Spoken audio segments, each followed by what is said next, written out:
Quick IAS compose your dream. दोस्तों, quick IAS YouTube channel पे आपका स्वागत है।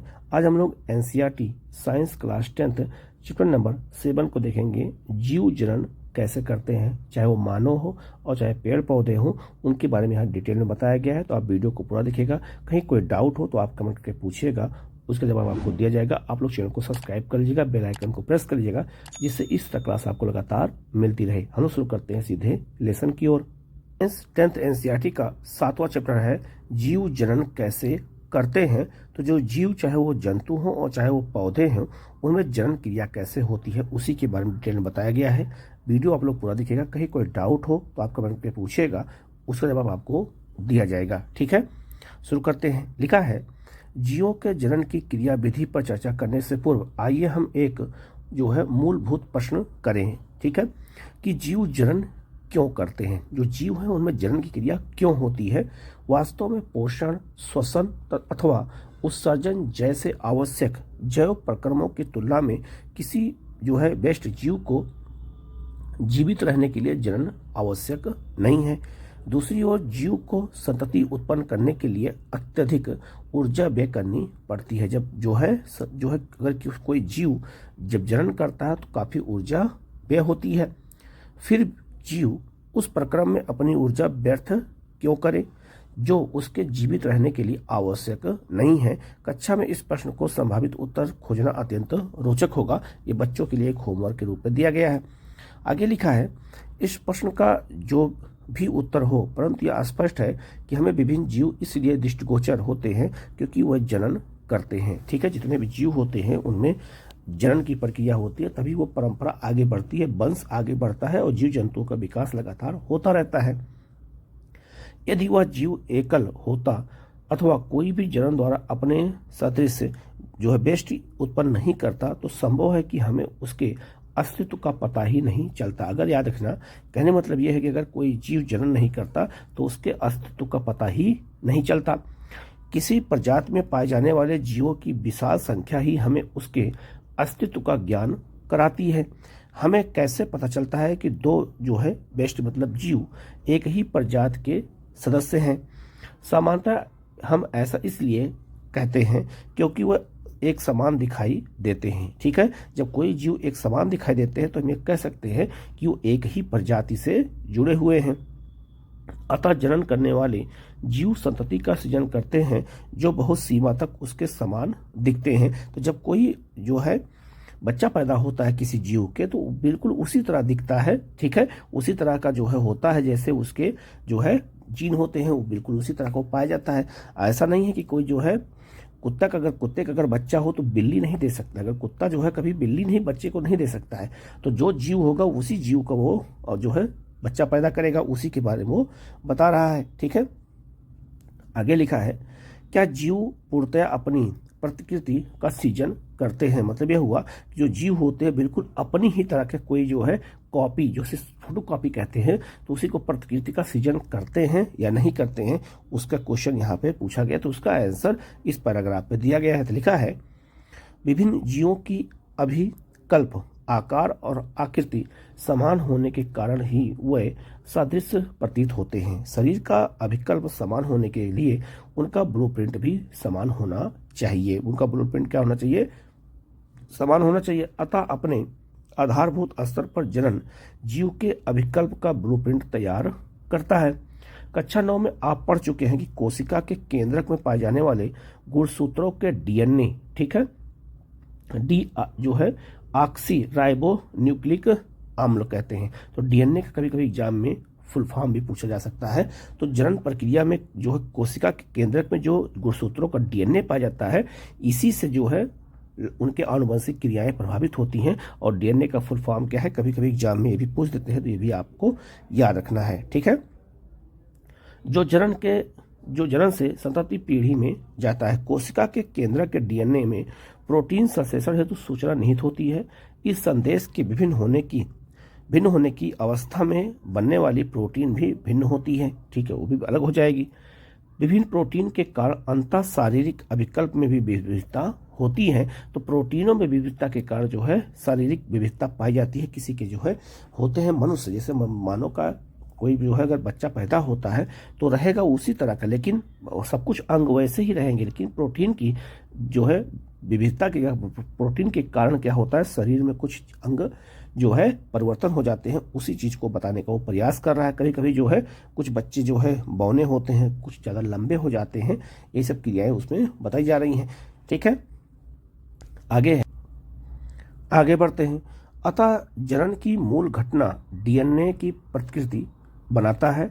डीएनए की प्रतिकृति बनने के लिए कोशिकाएं विभिन्न रासायनिक क्रियाओं का उपयोग करती हैं, तो डीएनए का ही फोटोकॉपी बनती है। ठीक है, जनन कोशिका में इस प्रकार के डीएनए की दो प्रतिकृतियां बनती हैं तथा उनका एक दूसरे से अलग होना आवश्यक होता है। तो डीएनए से ही जो है जनन की प्रक्रिया में बहुत महत्वपूर्ण भूमिका उसमें निभाता है। ठीक है, आगे लिखा है, परंतु डीएनए की एक प्रतिकृति को मूल कोशिका में रखकर दूसरी प्रतिकृति को उससे बाहर निकाल देने से काम नहीं चलेगा, क्योंकि दूसरी प्रतिकृति के पास जैव प्रक्रमों के अनुरक्षण हेतु संगठित कोशिकाएं संरचना तो नहीं होंगी। इसीलिए डीएनए की प्रतिकृति बनने के साथ साथ दूसरी कोशिकाएं संरचनाओं का सृजन भी होना जो है होता रहता है। इसका मतलब यह हुआ कि डीएनए जो है जो प्रतिकृति बनाता है उसी से जीव कोशिकाएं जो होती हैं वो भी संरचनाएं बदलती रहती हैं। इसके बाद डीएनए की प्रतिकृतियां विलग हो जाती हैं, परिणामतः एक कोशिका विभाजित होकर के दो कोशिकाएं बनाती हैं। तो इसी से जो है कोशिकाएं अलग अलग बनती जाती हैं और जीवों की उत्पत्ति होती है। आगे लिखा है, यह दोनों कोशिकाएं यद्यपि एक समान है, परंतु क्या वह पूर्ण रूपेण समरूप हैं? इस प्रश्न का उत्तर इस बात पर निर्भर करता है कि प्रतिकृति की जो प्रक्रियाएं कितनी यथार्थता से संपादित होती हैं। कोई भी जैव रासायनिक प्रक्रिया पूर्ण रूपेण विश्वसनीय नहीं होती है। अतः यह अपेक्षित है कि डीएनए प्रकृति की प्रक्रिया में कुछ विभिन्नता आएगी। परिणामतः बनने वाली डीएनए प्रकृतियां एक समान तो होंगी, परंतु मौलिक डीएनए का एक समरूप नहीं होगी। इतनी इंपॉर्टेंट बात बताया गया है कि जो है डीएनए की एक समान तो होंगी, लेकिन उनकी मौलिक डीएनए एक स्वरूप नहीं होगा। जैसे बिल्कुल पिता होगा वैसे बच्चा नहीं पैदा होगा, बिल्कुल वही हूबहू नहीं पैदा होगा, लेकिन कुछ उसके डीएनए उसके अंदर पाए जाएंगे कि कुछ भिन्नताएं उतनी उग्र हो जो कि डीएनए की नई प्रतिकृति अपने कोशिका संगठन के साथ समायोजित नहीं हो पाई। इस प्रकार की संतति कोशिका मर जाती है। दूसरी ओर डीएनए प्रकृति की अनेक विभिन्नताएं उतनी उग्र नहीं होती हैं, अतः संतति कोशिकाएं समान होते हुए भी किसी न किसी रूप में एक दूसरे से भिन्न होती हैं। इसका मतलब सिंपल सा जो मैंने आपको बताया कि जो है जब कोई बच्चा पैदा होता है तो बिल्कुल एकदम हूबहू नहीं होता है, उनमें कोई न कोई दूसरी भिन्नता पाई जाती है। वो कोशिकाओं के और डीएनए के कारण ऐसा होता है। जनन में होने वाली यह विभिन्नताएं जैव विकास का आधार है, जिसकी चर्चा हम अगले अध्याय में करेंगे। तो जैव विकास क्या होता है इसके बारे में आगे हम नेक्स्ट चैप्टर में हम लोग बात करेंगे। ठीक है, अब आते हैं विविधता का महत्व। याद रखिएगा, विविधता बहुत इंपॉर्टेंट चीज है समझना, क्योंकि ये पर्यावरण भी समझा जाता है और ये बायो का भी बहुत महत्वपूर्ण टॉपिक है।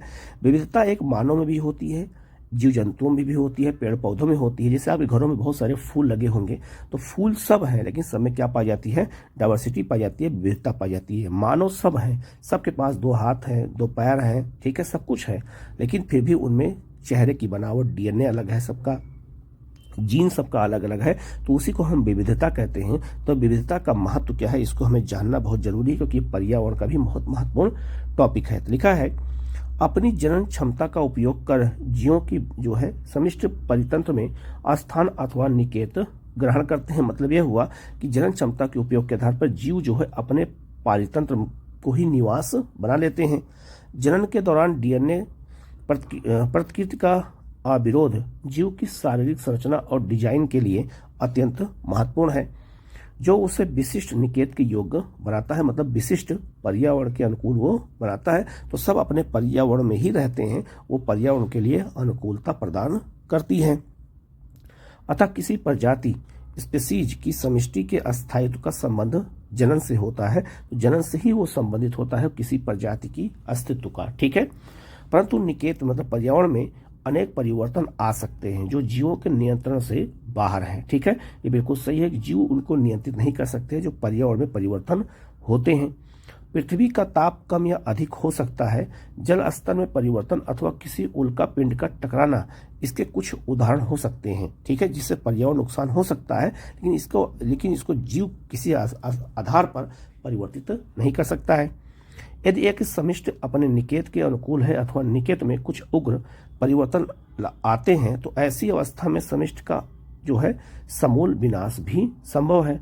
परंतु यदि समिष्टि के जीवों में कुछ भिन्नता होगी तो उसके जीवित रहने के लिए कुछ संभावनाएं हैं। अतः यदि शीतोष्ण जल में पाए जाने वाले जीवाणुओं की कोई समिष्टि है तथा वैश्विक जो है आपका ग्लोबल वार्मिंग के कारण जल का ताप बढ़ जाता है तो अधिकतर विषाणु जो है मर जाएंगे, बेष्टि मतलब जीव मर जाएंगे। इसका मतलब यह हुआ कि जो है अगर पर्यावरण में परिवर्तन होता है तो जीव पर प्रभाव पड़ता है। तो अगर मान लीजिए कोई ऐसा जीव है जो शीतोष्ण जल में रहता हो, ठंडे जल में पाया जाता हो, और अगर वो तापमान ग्लोबल वार्मिंग की वजह से बढ़ जाता है तो वो जीव के लिए संकट पैदा हो जाएगा और वो क्या हो जाएगा, मर जाएगा। ठीक है, तो सबका अपना एक पर्यावरण होता है, उसी पर्यावरण में लोग रहने का प्रयास करते हैं। हमारा भी एक पर्यावरण है। ठीक है, हम जहाँ रहते हैं वो हमारा एक बहुत अनुकूल पर्यावरण होता है। जब हम किसी दूसरे स्थान पर जाते हैं तो हम थोड़ा सा उसमें परिवर्तन होने की वजह से हम ज़्यादा खुल के कोई चीज़ नहीं कर पाते हैं जितना हम अपने घर में खुल के कर पाते हैं। उसी चीज़ को ये बताने का प्रयास कर रहा है।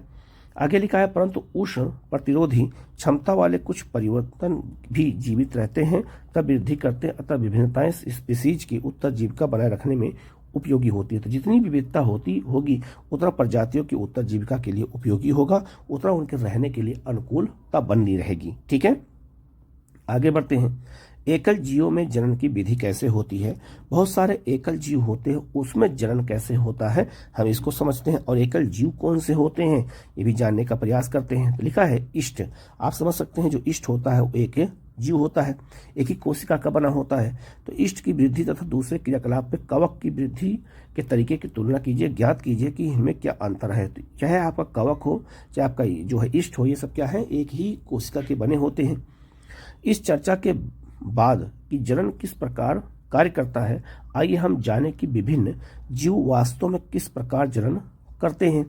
विभिन्न जीवों के जनन की विधि उनके शारीरिक अभिकल्प पर निर्भर करती है। तो जितने भी जीव होते हैं उनकी शारीरिक क्षमता पर ही वो निर्भर करती है उनके जीव में उनका जनन होगा और कैसे होगा, इसी चीज को समझना है। तो एग्जाम में कभी कभी पूछता है, पहला है आपका है विखंडन। याद रखना, जीवों में विखंडन के द्वारा भी जो है जनन होता है। तो कैसे होता है अब यहाँ पे एग्जाम्पल बताया जाएगा। किन जीवों में विखंडन के आधार पे होता है ये भी बताया गया है। तो लिखा है एक कोशिकीय जीवों में, सबसे पहला क्वेश्चन आ गया कि एक कोशिकीय में जीवों में जो जनन होता है, जो जीवों की उत्पत्ति होती है, याद रखना वो विखंडन के कारण होती है। जैसे मान लो एक कोशिका है, उसी से टूट करके एक दूसरी कोशिका बन जाती है, तो उसी से उसकी जीव की उत्पत्ति हो जाती है। इसी चीज को ये बताया गया है। तो लिखा है एक कोशिकीय जीवों में कोशिका विभाजन अथवा विखंडन द्वारा नए जीवों की उत्पत्ति होती है। विखंडन के अनेक तरीके जो है क्षेपित किए गए। अनेक जीवाणु और प्रोटोजोआ की कोशिका विभाजन द्वारा सामान्यतः दो बराबर भागों में विभक्त हो जाती है। अमीबा जैसे जीवों में कोशिका विभाजन किसी भी तल से हो सकता है। अब समझ में आ गया, जैसे अमीबा यह है, अमीबा में कहीं से कट के अलग हो जाएगा तो एक नए जीव की उत्पत्ति हो गई। तो एक ही उसको क्या कहते हैं, विखंडन कहते हैं, उसी से खंड होकर के अलग हुआ है। ठीक है, तो आप समझ सकते हैं चाहे वो जीवाणु हो, चाहे प्रोटोजोआ हो और चाहे अमीबा हो, इस सब का जो जीवों की उत्पत्ति होती है, जनन होता है, वो विखंडन की क्रिया द्वारा होता है। इसी चीज को यहाँ समझाने का प्रयास किया गया। यही सारे क्वेश्चन एग्जाम में आपसे पूछे जाते हैं। ठीक है, तो उस समय हमें लगता है कि बहुत कठिन क्वेश्चन पूछे गए हैं, लेकिन जब एनसीईआरटी हम पढ़ते हैं तो हमें सब चीज यहाँ मिल जाता है। ठीक है, आगे बढ़ते हैं। परंतु कुछ जो एक कोशिकीय जीवों में शारीरिक संरचना अधिक जटिल होती है। उदाहरण के लिए कालाजार के रोगाणु लेशमानिया में कोशिका के एक सिरे पर जो है कीड़े के समान सूक्ष्म संरचना होती है।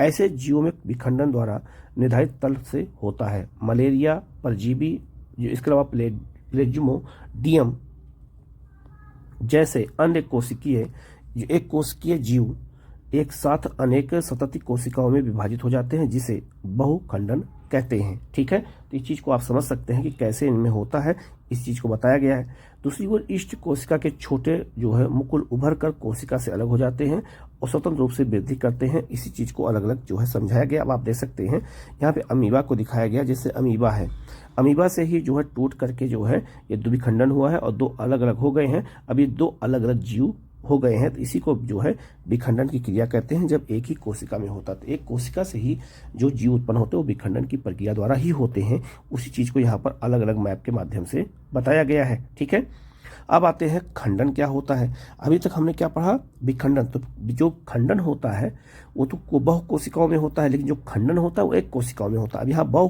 खंडन की बात हो रही है, ये बहु कोशिकाओं में होता है। और मैंने अभी क्या बताया, जो आपका जो विखंडन होगा या द्विखंडन होगा वो याद रखना एक कोशिकीय जीवों में होता है। ये सब छोटी छोटी बातों को हमें पकड़ना और याद करना जरूरी होता है। तो लिखा है, सरल संरचना वाले बहुकोशिकीय जीवों में जनन की सरल विधि कार्य करती है। उदाहरण के लिए जो है स्पाइरो जो है आपका गायरा सामान्यतः विकसित होकर छोटे छोटे टुकड़ों में जो है खंडित हो जाते हैं। यह टुकड़े अथवा खंड वृद्धि कर नए जीव में विकसित हो जाते हैं। ठीक है, उसी चीज को आगे बताया गया है, परंतु यह सभी एक बहुकोशिकीय जीवों के लिए सत्य नहीं है। याद रखना, बहुकोशिकीय जीवों में जनन की जो क्रिया होती है एक से अधिक प्रकार की होती है, जिसमें खंडन है। ठीक है, वह सरल रूप से कोशिका दर कोशिका विभाजित नहीं होते। ऐसा क्यों है? इसका कारण है कि अधिकतर बहुकोशिकीय जीव विभिन्न कोशिकाओं का समूह मात्र नहीं है। विशेष कार्य है तो विशिष्ट कोशिकाएं संगठित होकर के ऊतक का निर्माण करती है, मतलब टिश्यू बनाती है, तथा ऊतक संगठित होकर के अंग बनाते हैं। शरीर में इनकी स्थिति भी निश्चित होती है। ऐसी जो है सजग व्यवस्थित परिस्थिति में कोशिका दर कोशिका विभाजन अव्यवहारिक होता है। अतः बहुकोशिकीय जीवों को जनन के लिए अपेक्षाकृत अधिक जटिल विधि की आवश्यकता होती है। तो बहुकोशिकीय जीवों में जो जनन क्रिया होती है वो बहुत ही जटिल होती है।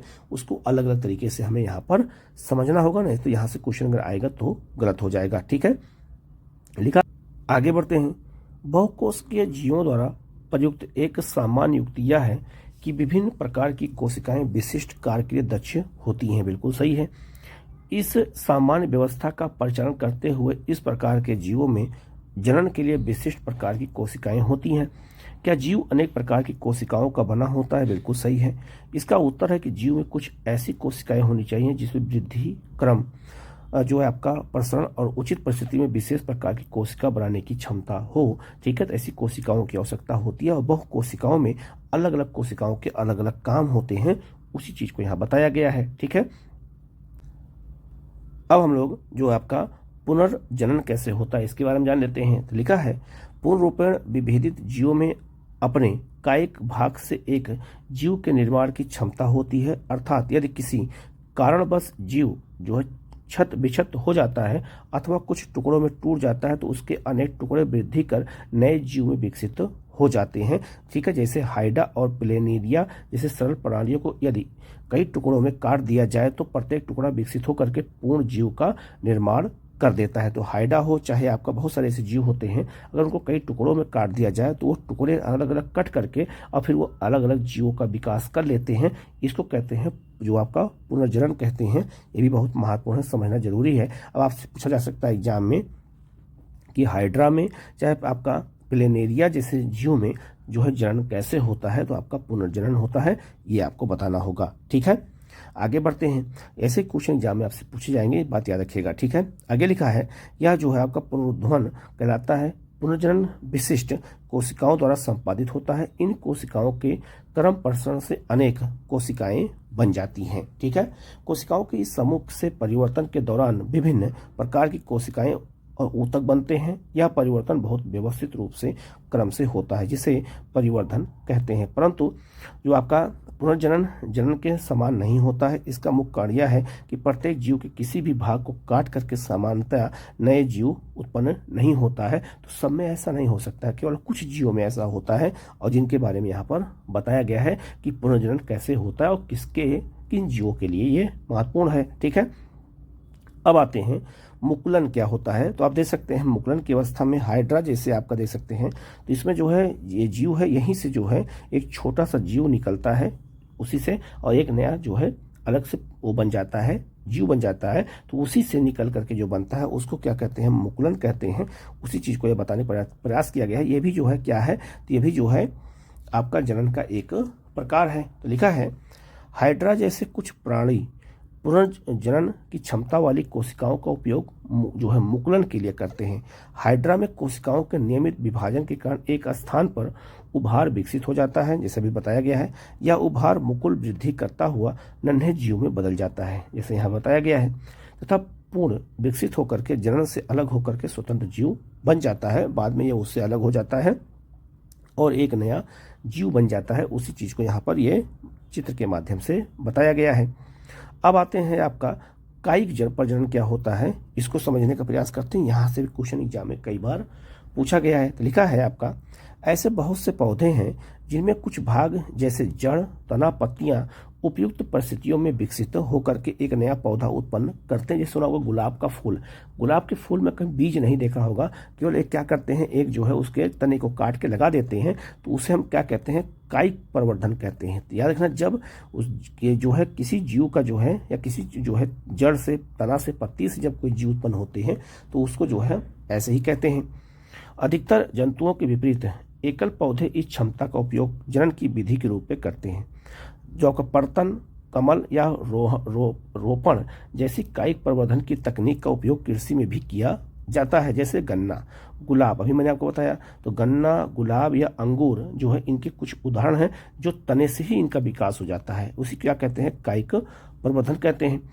कायिक प्रवर्धन द्वारा उगाए गए पौधों में बीज द्वारा उगाए गए पौधों की अपेक्षा पुष्प और फल कम समय में जो है लगने लगते हैं। तो गुलाब में क्या है कि कम समय में ही जो है उसमें फूल आना शुरू हो जाते हैं। यह पद्धति केला, संतरा, गुलाब और चमेली जैसे जो है उन पौधों को उगाने के लिए उपयोगी है जो बीज उत्पन्न करने की क्षमता खो चुके हैं। तो बीज से नहीं, उनके पौधे से जो है पौधा बनता है, ये हमें याद रखना है।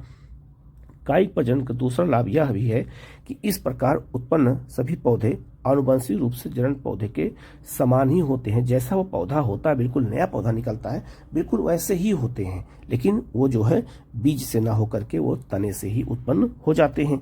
ठीक है, तो उसको क्या कहते हैं, उसी चीज को बताया गया। आप यहाँ देख सकते हैं कि जो है पत्ती से ही जो है कई जो है पेड़ बन जाते हैं। ऐसा कई जो है क्या कहते हैं पौधों में विशेषता देखने को मिलती है, उसी चीज को यहाँ पर बताया गया है। ठीक है, आगे बढ़ते हैं।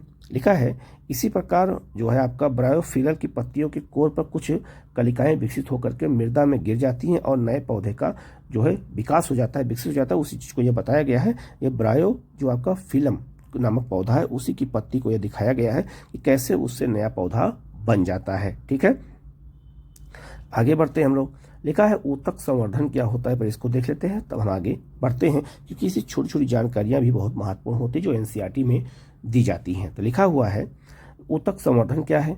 ऊतक मतलब होता है, ऊतक मतलब टिश्यू होता है। ये कोशिकाओं के समूह को हम ऊतक कहते हैं या उसे हम टिश्यू कहते हैं। तो इससे भी पौधों का विकास होता है। तो कैसे होता है, ऊतक संवर्धन तकनीक में पौधे के ऊतक अथवा उसकी कोशिकाओं को पौधे के शीर्ष के वर्धमान भाग से पृथक कर नए पौधे उगाए जाते हैं। तो टिश्यू के द्वारा भी नए पौधे उग सकते हैं। आजकल इसी तकनीक बहुत तेजी से विकसित हो रही है।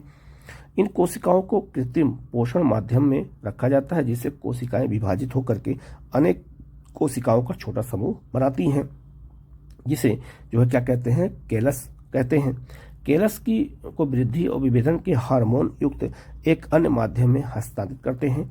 पौधे को फिर मिट्टी में रोप देते हैं, जिससे वे वृद्धि कर विकसित पौधे बन जाते हैं। ऊतक संवर्धन तकनीक द्वारा किसी एकल पौधे से अनेक पौधे जो है संक्रमण मुक्त परिस्थितियों में उत्पन्न हो सकते हैं। इस तकनीक का उपयोग सामान्यतः सजावटी पौधों के संवर्धन के लिए किया जाता है। मतलब एक ही पौधे को हम काट काट के उसे कई पौधों के रूप में विकसित कर सकते हैं। किसके द्वारा, जो है ऊतक संवर्धन द्वारा। जैसे सुना होगा हमारे घरों में एक मनी प्लांट होता है, वो इसका सबसे अच्छा उदाहरण है। ठीक है, आगे बढ़ते हैं। लिखा है, बीजाणु समाज संघ क्या है। अब इसका मतलब यह हुआ कि बीजाणु द्वारा कौन कौन से जीव जनन करते हैं उसकी बात हो रही है। तो लिखा है, अनेक सरल बहुकोशिकीय जीवों में भी विशिष्ट जनन संरचनाएं पाई जाती हैं। क्रियाकलाप 7.2 में ब्रेड पर धागे के अनुसार समान कुछ संरचनाएं विकसित हुई हैं। यह जो है राइजोपस का कवक जाल है। ठीक है, तो जो ब्रेड हम घर में लाते हैं खाने के लिए, तो उसमें भी कुछ जो है कवक आ जाते हैं, फंगस जिसे कहते हैं, और उनसे जो है कई जीवों का विकास हो जाता है। उस पर जो कवक हो जाता है वो भी क्या है, एक जनन क्रिया है। उसी चीज को बताने का प्रयास किया गया है इसमें। आगे लिखा है, ये जनन जनन भाग नहीं है, अपितु ऊर्ध्व तंतुओं पर सूक्ष्म गुच्छ गोल संरचनाएं जनन में भाग लेती हैं। ये गुच्छ बीजाणु धागी हैं, जिनमें विशेष जो है आपका कोशिकाएं अथवा बीजाणु पाए जाते हैं। यह बीजाणु वृद्धि करके जो है आपका राइजोपम के नए जीव उत्पन्न करते हैं। बीजाणु के चारों एक मोटी भित्ति होती है जो प्रतिकूल परिस्थितियों में उसकी रक्षा करती है। नम सतह के संपर्क में आने पर यह वृद्धि करने लगते हैं। जैसे आपका देखा होगा ब्रेड में हल्का सा नमी होती है, तुरंत देखा होगा फफूंदी लग जाती है, तो वो क्या है, एक तरह से वो भी एक जनन प्रक्रिया प्रारंभ हो गई, क्योंकि कवक भी एक तरह का जीव होता है।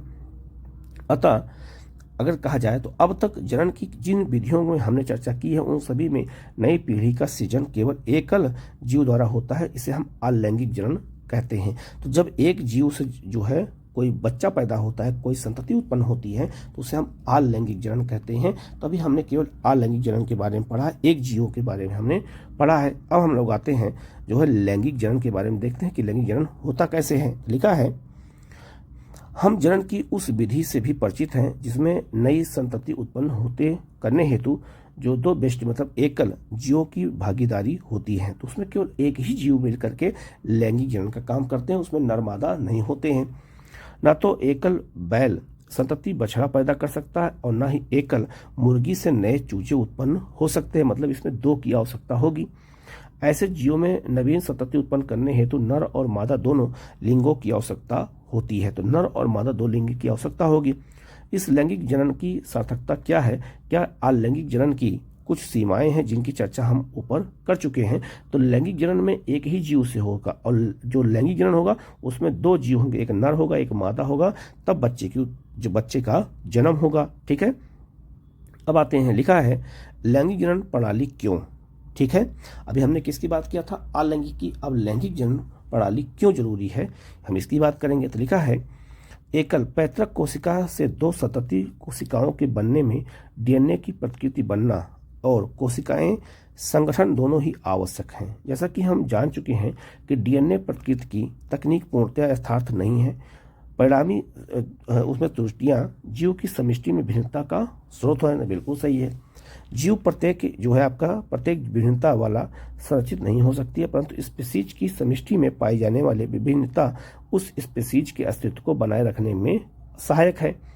अतः जीवों में जनन की कोई ऐसी विधि अधिक सार्थक होगी जिसमें अधिक भिन्नता उत्पन्न हो सके। तो याद रखना, कोई भी जनन क्रिया होगी तो उसमें विविधता होना उसके लिए जरूरी है। आगे लिखा है, यद्यपि डीएनए प्रतिकृति की प्रणाली पूर्ण रूप में यथार्थ नहीं है, वह इतनी परिशुद्ध अवश्य है जिसमें विभिन्नता उत्पन्न जो है अत्यंत धीमी गति से उत्पन्न होती है।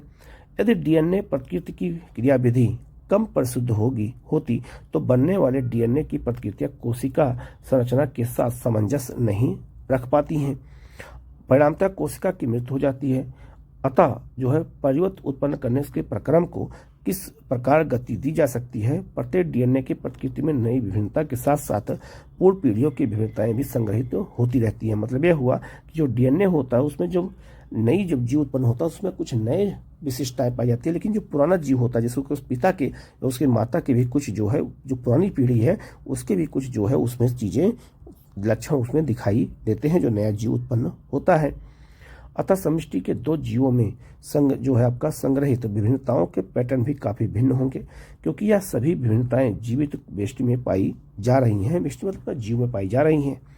यह सुनिश्चित ही है कि यह विभिन्नताएं हानिकारक नहीं है।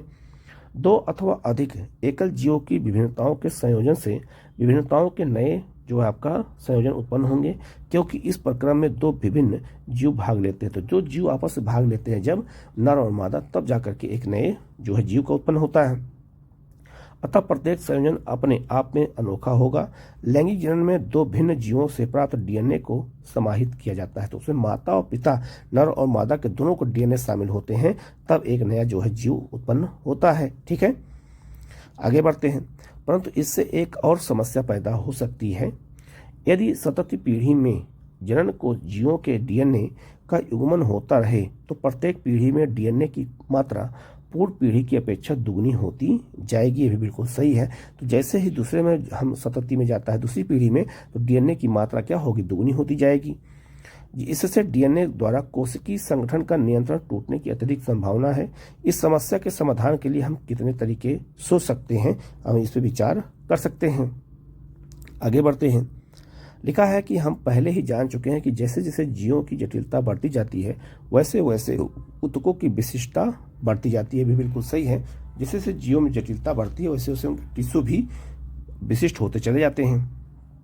उपरोक्त समस्या का समाधान जीवों के इस प्रकार खोजा जिसमें विभिन्न अंगों में कुछ विशेष प्रकार की कोशिकाओं की परत होती है, जिसमें जीव की कायिक कोशिकाओं की अपेक्षा गुणसूत्रों की संख्या आधी होती है। बिल्कुल सही है। तथा डीएनए की मात्रा भी आधी होती है। या कोशिका विभाजन की प्रक्रिया जिसे अर्धसूत्री विभाजन कहते हैं, तो अर्धसूत्री विभाजन के द्वारा भी जो है जनन लैंगिक क्रियाएं होती हैं के द्वारा उत्पन्न किया जा सकता है। अतः दो भिन्न जीवों की यह युग्मज कोशिकाएं लैंगिक जनन के युग्मज द्वारा जो है आपका युग्मज जो है आपका जायगोट बनाती हैं, जो संतति में गुणसूत्रों की संख्या और डीएनए की मात्रा पुनर्स्थापित हो जाती है। तो जब नया बच्चा उत्पन्न होता है तो उसमें जो है डीएनए दोनों के जो है आपस में मिल जाते हैं और एक नया जो है डीएनए के अनुसार एक नया बच्चा पैदा होता है। यदि युग्मज वृद्धि और जो है परिवर्धन द्वारा नए जीवों में विकसित होता है, उसमें ऊर्जा का भंडार भी पर्याप्त होना चाहिए। यदि सरल संरचना वाले जीवों में प्रायः दो जनन कोशिकाओं की आकृतियां और आकार में विशेष अंतर नहीं होता है अथवा वे समाकृति भी हो सकते हैं, परंतु जैसे ही शारीरिक डिजाइन अधिक जटिल होता है, मतलब कहने का मतलब यह है कि जब सरल जीव होते हैं तो उनमें कोई प्रॉब्लम नहीं होती है, लेकिन जब जो है कोई जीव ऐसा होता है जिनमें जो शारीरिक डिजाइन अधिक जटिल होती है, उनमें शारीरिक डिजाइन अधिक कोशिकाएं होती हैं, तो उनका संरचना क्या हो जाती है, जटिल हो जाती है। तो जनन कोशिकाएं भी विशिष्ट हो जाती हैं। ठीक है। एक जनन कोशिका अपेक्षाकृत बड़ी होती है, उसमें भोजन का पर्याप्त भंडार भी होता है, जबकि दूसरी अपेक्षाकृत छोटी और अधिक गतिशील होती है। गतिशील जनन कोशिकाएं को नर युग्मज, याद रखना जो गतिशील होती हैं वो नर में पाई जाती हैं। ठीक है। नर तथा जिन जनन कोशिकाओं में भोजन का भंडार संचित होता है वो उसे हम क्या कहते हैं, मादा जो है कोशिका कहते हैं।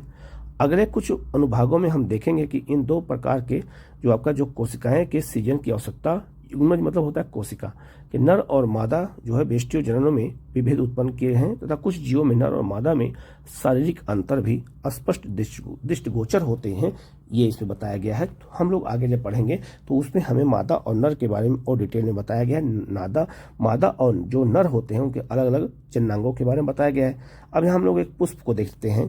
तो जो पुष्प होता है, ये पुष्प के अंदर ही जो है नर और मादा दोनों जो है एक ही में जो है उनके लैंगिक जनन पाए जाते हैं। तो जब परागकण होता है तो पराग कोश के जो है क्या होते हैं, यहाँ से परागकण उड़ते हैं और आकर के मादा के अंडकोश में गिर जाते हैं, जिससे बीज का निर्माण होता है। तो स्त्री केसर ये है और ये पुरुष केसर है। ठीक है। तो याद रखना इसमें एक ही फूल में नर और मादा दोनों होते हैं, इसीलिए देखा होगा परागकण होना बहुत जरूरी है। जब हवाओं के द्वारा कोई फूल जो है कोई पक्षी बैठ जाता है, जब वो उड़ता है तो इसी से जो परागकण उड़ता है वही आकर के जो है अंडाशय में जब गिर जाता है तो उसी से जो बीज उत्पन्न होता है उसी को जो है इसे बताया गया है। तो पौधों में भी लैंगिक जनन होता है और लैंगिक जनन तभी होता है जब नर और मादा दोनों होते हैं, तभी लैंगिक जनन होगा। तो पुष्पी जो पौधे होते हैं उसमें भी लैंगिक जनन होता है, जैसा यहाँ पे बताया गया है। उसी चीज को हमें यहाँ पे समझना है कि एक ही पौधे में स्त्री और पुरुष मतलब स्त्री और जो है आपका नर दोनों के जो है जननांग पाए जाते हैं और उसी से जो है पौधों का में बीज का उत्पत्ति होती है। आवृत्त बीजी जननांग पुष्प में अवस्थित होते हैं। आप पुष्प के विभिन्न भागों के विषय में पहले ही पढ़ चुके हैं, जो है बाह्य दल, पंखुड़ी, जो है पुंकेसर, स्त्री केसर। पुंकेसर और स्त्री केसर पुष्प के जनन भाग हैं। याद रखना पुंकेसर पुरुषों का है, ठीक है, नर का है, और स्त्री केसर जो आपका मादा का है। तो एक ही पुष्प में दोनों पाए जाते हैं, जिनमें जनन कोशिकाएं होती हैं। पंखुड़ी और बाह्यदल के क्या कार्य होते हैं सबके बारे में अलग अलग यहाँ पे बताया गया है। ठीक है। तो लिखा है जब पुष्प में पुंकेसर अथवा स्त्री केसर में से कोई एक जननांग उपस्थित होता है तो पुष्प एक लिंगी पपीता तरबूज कहलाते हैं। ठीक है, ये बहुत महत्वपूर्ण है। ठीक है, जब एक ही लिंगी होते हैं तो जैसे पपीता और तरबूज।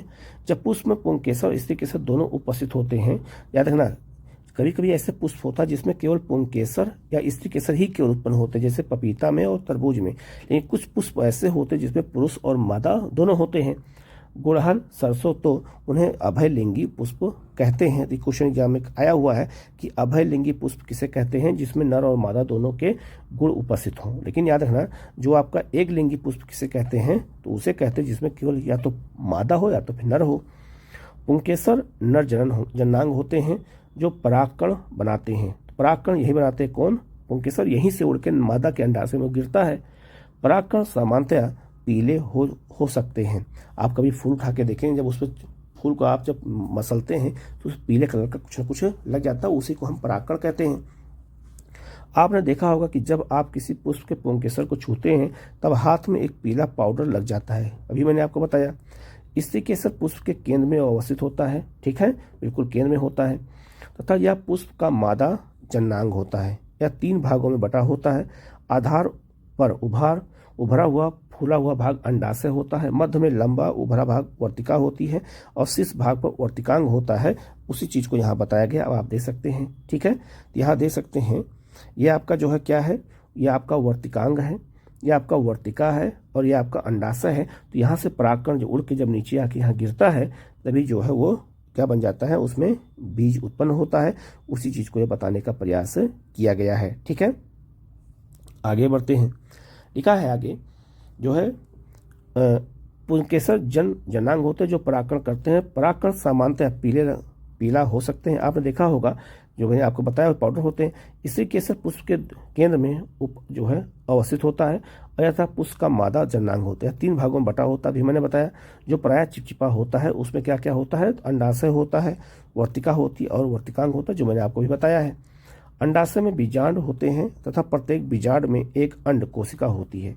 परागकण द्वारा उत्पादित नर युग्मज अंडाशय की अंड कोशिका मादा जो युग्मज में से जो है संलयित होता है। जनन कोशिकाओं की इस युग्मन अथवा निषेचन से जो है युग्मज बनता है, जिससे नए पौधे में विकसित होने की क्षमता होती है और वहीं से नया जो है बीज बन जाता है। आगे लिखा है, अतः परागकणों को पुंकेसर से वर्तिकांग तक हस्तांतरित करने की आवश्यकता होती है।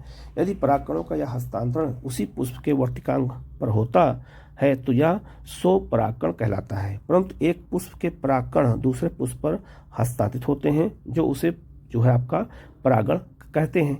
एक पुष्प से दूसरे पुष्प का परागकणों का यह हस्तांतरण वायु, जल और प्राणी जैसे वाहक द्वारा संपन्न होता है। तो याद रखना, चाहे हवा हो, चाहे जल हो, चाहे कोई प्राणी बैठता हो, मधुमक्खी बैठती हो, भंवरा बैठता हो, उसी से परागकण होता है और पौधा हिलने लगता है तो परागकण उससे निकल करके और मादा के अंडकोश में चला जाता है, जिससे फिर निषेचन की क्रिया होती है और फिर जो है क्या बन जाता है, तो उससे जो है बीज बन जाता है। परागकणों के उपयुक्त वर्तिकांग पर पहुंचने के पश्चात नर युग्मज को अंडाशय में स्थित मादा युग्मज तक पहुंचाना होता है। इसके लिए परागकण की एक नालिका विकसित होती है तथा वर्तिका से होते हुए बीजांड तक को पहुंच जाती है। इस ऊपर बताया गया है। निषेचन के पश्चात युग्मज में अनेक विभाजन होते हैं और बीजांड में भ्रूण विकसित हो जाता है, जो बीज का होता है। बीजांड से एक जो है कठोर आवरण विकसित होता है। यह बीज में परिवर्तित हो जाता है और अंडाशय तीव्रता से जो है वृद्धि करता है। यह परिपक्व होकर के फल बनाता है और अंतराल में जो है बाह्य दल, पंखुड़ी और पुंकेसर और वर्तिकांग प्रायः जो है मुरझाकर गिर जाते हैं। क्या आपको कभी पुष्प के किसी भाग को फल के साथ अस्थायी रूप से जुड़े हुए देखा है? बिल्कुल नहीं देखा होगा। तो जो है जब फल आ जाता है तो पुष्प क्या हो जाता है, गिर जाता है। सोचिए, बीजों के बनने से पौधे को क्या लाभ है। बीज में भावी पौधा अथवा भ्रूण होता है जो उपयुक्त परिस्थितियों में जो है नए जो है पौधे के रूप में विकसित हो जाता है। इस परंपरा को अंकुरण कहते हैं। उससे अंकुरण करके एक नया बीज उत्पन्न हो जाता है, उससे नया एक पौधा उत्पन्न हो जाता है। अब यहाँ देख सकते हैं कि जो आपका स्त्री जो आपका वो पौधे का स्त्री वाला भाग होता है, उसमें जो परागकण जब होता है तो परागकण पहले कण जो उस पर फूल के जो धूल कण होते हैं, परागकण होते हैं, वो यहाँ गिरते हैं। तो यहाँ से ये नाली द्वारा, ये वर्तिकांग के द्वारा ये सीधे आ जाते हैं कहाँ पर, ये अंडाशय में, और यहीं पर आकर के बीज बना देते हैं। तो यही है आपका मादा जो है जनांग होता है पुष्पों के अंदर, जहाँ से पौधों में बीज बनता है। अब हम लोग बात करेंगे मानव में लैंगिक जनन कैसे होता है, हम इसकी बात कर लेते हैं, ठीक है। और याद दे सकते हैं इसी चीज को जो बताया गया था कि जैसे कोई बीज है तो जो बीज से जो उसमें जो है नया पौधा निकलता है तो उसे हम क्या कहते हैं, अंकुरण कहते हैं। ये उसी को बताया गया है, यहाँ समझाने का प्रयास किया गया है। ठीक है, अब आगे बढ़ते हैं। लिखा है मानव में लैंगिक जनन कैसे होता है, इसको समझने का प्रयास करते हैं। तो लिखा है जो है, अब तक हम विभिन्न स्पीसीज में जनन की विभिन्न प्रणालियों की चर्चा करते आ रहे हैं। आइए अब हम उस स्पीसीज के विषय में जानें जिसमें हमारी सर्वाधिक रुचि है, वह है मनुष्य। मनुष्य में लैंगिक जनन होता है, यह प्रक्रम किस प्रकार कार्य करता है। आइए अब स्थूल रूप से एक असंबद्ध बिंदु से प्रारंभ करते हैं। हम सभी जानते हैं कि वायु के साथ साथ हमारे शरीर में कुछ परिवर्तन आते हैं, बिल्कुल सही है। जिससे शरीर का विकास होता है, वैसे हमारे शरीर में नए नए परिवर्तन होते चले जाते हैं। ठीक है, आगे लिखा है, आपने पहले भी जो है क्लास 8 में शरीर में होने वाले बदलावों के बारे में सीखा था, मैंने बताया था। क्लास 1 से क्लास तक पहुँचते हमारी लंबाई और भार बढ़ जाता है। हमारे दांत जो गिर जाते हैं दूध के दांत कहलाते हैं तथा नए दांत निकल आते हैं। इन सभी परिवर्तनों को एक सामान्य प्रक्रम वृद्धि में समूहबद्ध कर सकते हैं जिसमें शरीर, परंतु किशोरावस्था के प्रारंभिक वर्षों में कुछ ऐसे परिवर्तन होते हैं जिन्हें मात्र शारीरिक वृद्धि नहीं कहा जा सकता है, जबकि शारीरिक जो है आपका जो स्वास्थ्य की ही बदल जाता है। शरीर का मतलब आकार बदल जाता है, शारीरिक अनुपात बदल जाता है और नए लक्षण आते हैं तथा संवेदना में भी परिवर्तन आते हैं। और यहीं से जो है धीरे धीरे हमारे शरीर में परिवर्तन, चाहे वह नर हो चाहे मादा, दोनों में आना प्रारंभ हो जाते हैं। आगे बढ़ते हैं। इनमें से कुछ परिवर्तन तो लड़के और लड़कियों में एक समान होते हैं। क्या एक समान होते हैं? हम देखते हैं कि शरीर के कुछ नए भागों में, जैसे कांख और जांघों के मध्य जो है जननांगिकी क्षेत्र में बाल गुच्छ निकल आते हैं। ठीक है, तथा उनका रंग भी गहरा हो जाता है। पैर, हाथ और चेहरे पर भी महीन रोम आ जाते हैं। त्वचा अक्सर तैलीय हो जाती है तथा कभी कभी जो है मुहासे भी निकल आते हैं। ये परिवर्तन लड़के और लड़कियों दोनों में एक समान होते हैं, क्योंकि ये इसका मतलब यह है कि उनका धीरे धीरे उनका विकास हो रहा है।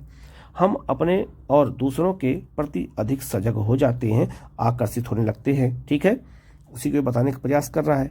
दूसरी ओर कुछ ऐसे भी परिवर्तन हैं जो लड़कों और लड़कियों में भिन्न होते हैं। लड़कियों में स्तन के आकार में वृद्धि होने लगती है तथा स्तनांग की त्वचा रंग भी गहरा होने लगता है। इस समय लड़कियों में जो है रजोधर्म होने लगता है, जिसे हम पीरियड कहते हैं। लड़कों के चेहरे पर दाढ़ी मूछ निकल आती है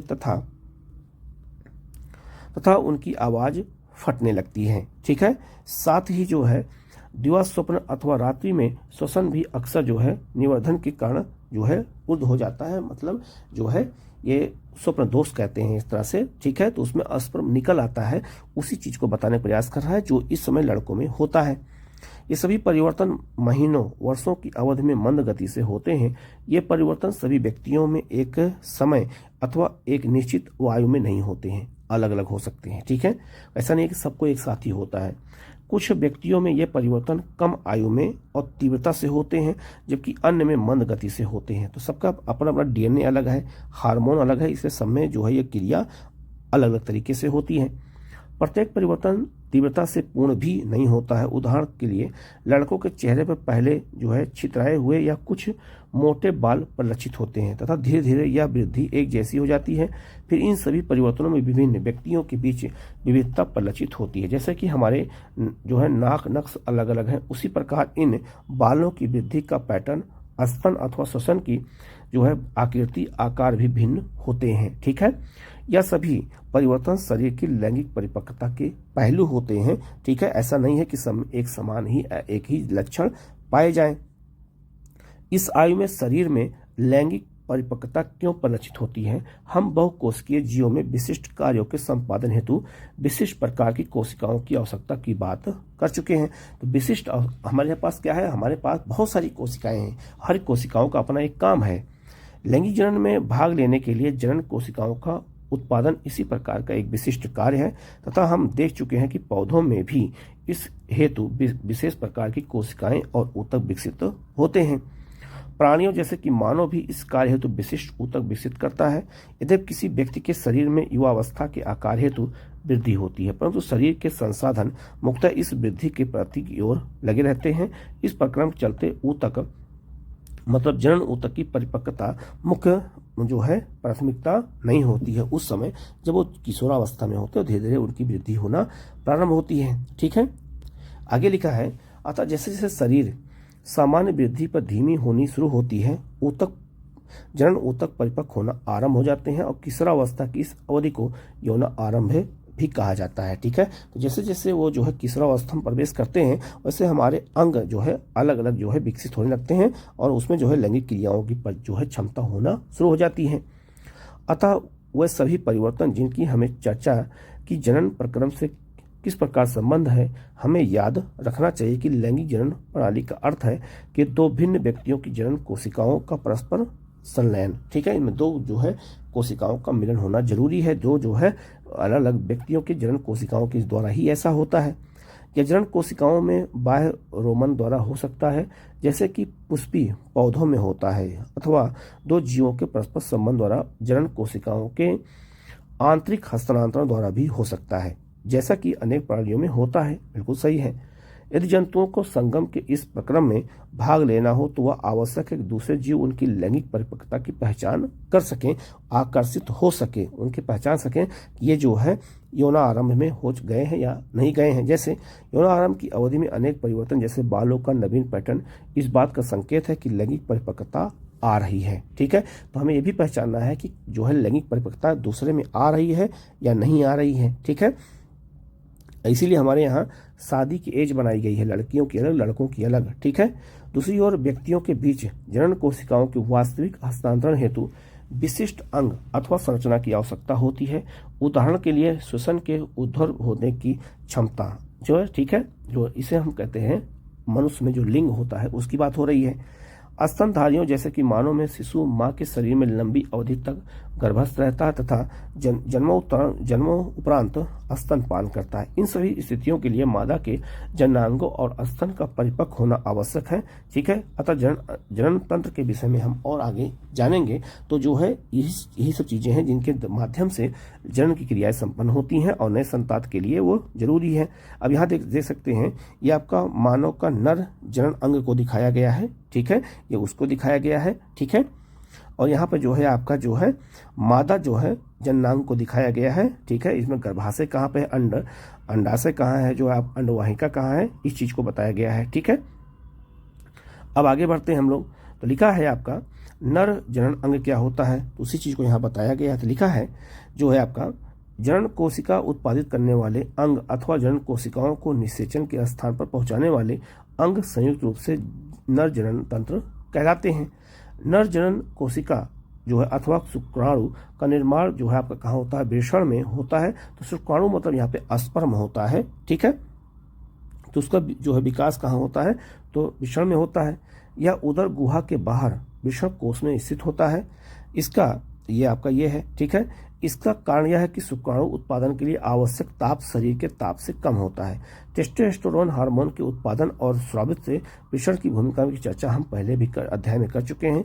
शुक्राणु उत्पादन के नियंत्रण के लिए अतिरिक्त टेस्टोस्टेरोन लड़कों में यौन आरंभ के लक्षणों का भी नियंत्रण करता है। तो जो टेस्टोस्टेरोन है ये पुरुषों का हार्मोन है और यहीं से यौन आरंभ की क्रिया प्रारंभ होती है और स्पर्म यही इसी के कारण निकलता है। उसी चीज को ये बताया गया है। ठीक है, आगे लिखा है उत्पादित शुक्राणुओं के मोचन शुक्र वाहिकाओं द्वारा होता है।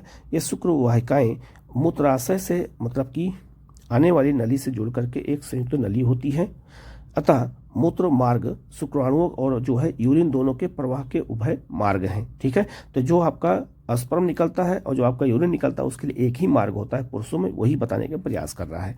आगे लिखा है प्रोस्टेट और शुक्राणु अपने जो है स्राव शुक्र वाहिकाओं में डालते हैं, जिससे शुक्राणु का एक तरल माध्यम में आ जाता है और इसके कारण उसका हस्तांतरण सरलता से होता है। साथ ही यह स्राव अपने पोषण भी प्रदान करता है और शुक्राणु सूक्ष्म संरचनाएं हैं जिनमें मुख्यतया आनुवंशिक पदार्थ होते हैं। तो जो स्पर्म होता है उनमें आनुवंशिक पदार्थ होते हैं तथा यह लंबी पूंछ वाली होती है और उन्हें मादा जनन कोशिका की ओर जो है तैरने में सहायता करती है। तो जो मादा जनन अंग है उसमें जाकर के वो जो है फिर वहां पर जो है कहाँ पहुंच जाती है, तो आपका पहुंच जाती है यहाँ पर गर्भाशय से होते हुए और फिर यहाँ जाकर के वो इकट्ठा हो जाती है स्पर्म।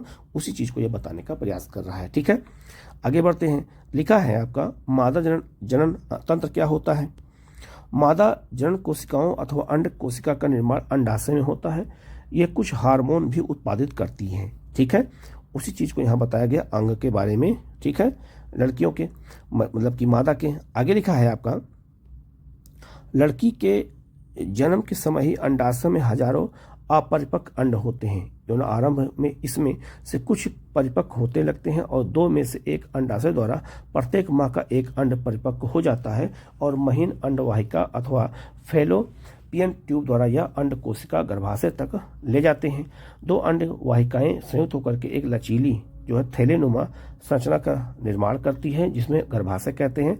गर्भाशय ग्रीवा द्वारा और योनि से खुलता है, उसी चीज को ये बताया गया है। ठीक है, आगे लिखा है, मिथुन के समय शुक्राणु योनि मार्ग में स्थापित होते हैं, जहां से वह ऊपर की ओर यात्रा करके अंडवाहिका तक पहुंच जाते हैं। ठीक है, जहां अंड कोशिका में मिल जाते हैं और निषेचित अंड अंडा विभाजित होकर कोशिका में गेंद जैसी संरचना या भ्रूण बनाता है और भ्रूण गर्भाशय में स्थापित हो जाता है। ठीक है, तो भ्रूण आकर के यहीं पर स्थापित होता है। कहाँ पर? यहाँ पर। ठीक है, अंडाशय में, और यहीं से वो आपका ये क्या कहते हैं, एक नए संतान की उत्पत्ति की प्रक्रिया प्रारंभ हो जाती है। आगे लिखा है, लगातार विभाजित होके, ठीक है, लगातार विभाजित होकर वृद्धि करता है और अंगों का विकास करता है। हम पहले पढ़ चुके हैं कि माँ का शरीर गर्भधारण और उसके विकास के लिए विशेष रूप से अनुकूलित होता है, ऐसा प्रकृति ने बनाया है। अतः गर्भाशय प्रत्येक माह भ्रूण को ग्रहण करने और उसे पोषण हेतु तैयारी करता है। जो पीरियड आता है वो इसीलिए आता है, उसी की बात कर रहा है। अतः इसकी आंतरिक परत मोटी होती जाती है और भ्रूण के पोषण हेतु रुधिर प्रवाह भी बढ़ जाता है। भ्रूण को माँ के रुधिर से ही पोषण मिलता है। तो जो माँ का रक्त होता है उसी से जो पोषण होता है, उसी से उस बच्चे को जो भ्रूण होता है उसको पोषण मिलता रहता है। इसके लिए एक विशेष संरचना होती है जिसे प्लेसेटा कहते हैं। ये कुछ एग्जाम में आया हुआ है। यह एक तस्वीरनुमा संरचना है जो गर्भाशय की भित्ति में धसी होती है। इसमें भ्रूण की ओर से ऊतक में प्रवर्ध होते हैं और माँ के ऊतकों में रक्त स्थान होते हैं जो प्रवर्ध को आच्छादित करते हैं और माँ से भ्रूण को ग्लूकोज, ऑक्सीजन और अन्य पदार्थों के हस्तांतरण हेतु एक बृहद क्षेत्र प्रदान करते हैं। विकासशील भ्रूण द्वारा अपशिष्ट पदार्थ उत्पन्न होते हैं जिनका निपटान उन्हें प्लेसेटा के माध्यम से माँ के रुधिर में हस्तांतरण द्वारा होता है। माँ के शरीर में गर्भ को विकसित होने में लगभग 9 मास का समय लगता है और गर्भाशय की पेशियों के लयबद्ध संकुचन से शिशु का जन्म होता है। ठीक है, तो ये आपका लैंगिक जन्म द्वारा मनुष्य में ऐसा होता है। आगे बढ़ते हैं। क्या होता है जब अंड का निषेचन नहीं होता है? ठीक है, अगर अंड का निषेचन नहीं होता है तब क्या होगा? यदि अंड कोशिका का निषेचन नहीं हो तो यह लगभग 1 दिन तक जीवित रह सकती है। क्या? अस्पर्म, उसी की बात कर रहा है। क्योंकि अंडाशय प्रत्येक माह एक अंड का मोचन करता है, अतः निषेचित अंड की प्राप्ति हेतु गर्भाशय की प्रति माह तैयारी करता है। अतः इसकी अंतःभित्ति मांसल और स्पोजी हो जाती है। यह अंड के निषेचन होने की अवस्था में उसके पोषण के लिए आवश्यक है, परंतु निषेचन न होने की अवस्था में यह परत भी एक आवश्यकता नहीं रहती है। यह परत धीरे धीरे टूट करके योनि मार्ग से रुधिर और म्यूकस के रूप में निष्कासित होती है। इस चक्र में लगभग 1 मास का समय लगता है। ये पीरियड की बात कर रहा है। ठीक है, तथा इसे ऋतुस्राव या रज्जो धर्म कहते हैं। इसकी अवधि 2 से 8 दिनों तक होती है। जो महिलाओं में पीरियड आता है उसकी बात हो रही है। और जब कोई महिला प्रेग्नेंट हो जाती है तो याद रखना जो आपका पीरियड होता है वो रुक जाता है, उसी के बारे में बात कर रहा है। अब आते हैं जनन स्वास्थ्य क्या है। जैसा कि हम देख चुके हैं कि लैंगिक परिपक्वता एक कर्मिक प्रक्रम है तथा यह उस समय होता है जब शारीरिक वृद्धि भी होती रहती है। अतः किसी सीमा आंशिक रूप से एक लैंगिक परिपक्वता का अर्थ यह नहीं है कि शरीर अथवा मस्तिष्क जनन क्रिया अथवा गर्भधारण योग्य हो जाए। हम यह निर्णय किस प्रकार ले सकते हैं कि शरीर और मस्तिष्क इस मुख्य उत्तरदायित्व के योग्य हो गया है। इस विषय पर हम सभी किसी न किसी प्रकार से दबाव में हैं। इस क्रिया के लिए हमारे मित्रों का दबाव भी हो सकता है, भले ही हम चाहें या न चाहें। विवाह और संतानोत्पत्ति के लिए पारिवारिक दबाव भी हो सकता है। तो जनन हम जो करते हैं उसमें पारिवारिक दबाव भी होता है, इसलिए लोगों को बच्चा पैदा करने की जरूरत होती है। उसमें एक सामाजिक दबाव भी, पारिवारिक दबाव भी जरूरी है, मतलब कारण भी है। संतानोत्पत्ति से बच करके रहने का सरकारी तंत्र की ओर से भी दबाव हो सकता है। ऐसी अवस्था में कोई निर्णय लेना काफी मुश्किल हो सकता है। यौन क्रियाओं के स्वास्थ्य पर पड़ने वाले प्रभाव के विषय में भी हमें सोचना चाहिए। हम कक्षा 9 में पढ़ चुके हैं कि एक व्यक्ति से दूसरे व्यक्ति को रोगों का संचरण अनेक प्रकार से हो सकता है, क्योंकि यौन क्रिया में प्रगाढ़ शारीरिक संबंध स्थापित होते हैं। अतः इसमें आश्चर्य की कोई बात नहीं है कि अनेक रोगों का लैंगिक संचरण भी हो सकता है। ठीक है, इसमें जीवाणु जनित जैसे जो आपका गोनेरिया तथा जो है आपका सिफिलिस और वायरस संक्रमण जैसे कि मास्सा और जो आपका HIV एड्स शामिल है। ये लैंगिक जन द्वारा मादा से जो है नर में, नर से मादा में ये रोग फैल सकते हैं। जब जो है शारीरिक संबंध बनाया जाता है तब उसकी बात कर रहा है। ठीक है, आगे बढ़ते हैं। लिखा है लैंगिक क्रियाओं के दौरान जो है क्या इन दोनों के संचरण का जो है आपका निरोध संभव है।